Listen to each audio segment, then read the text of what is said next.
Ha,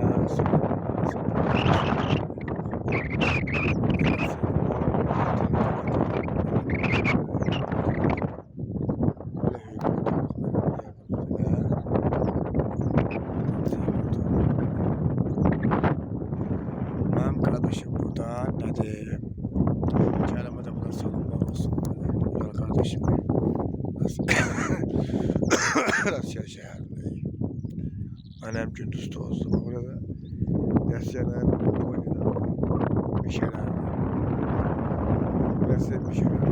Hepsi boynuna bakalım şimdi. Ha.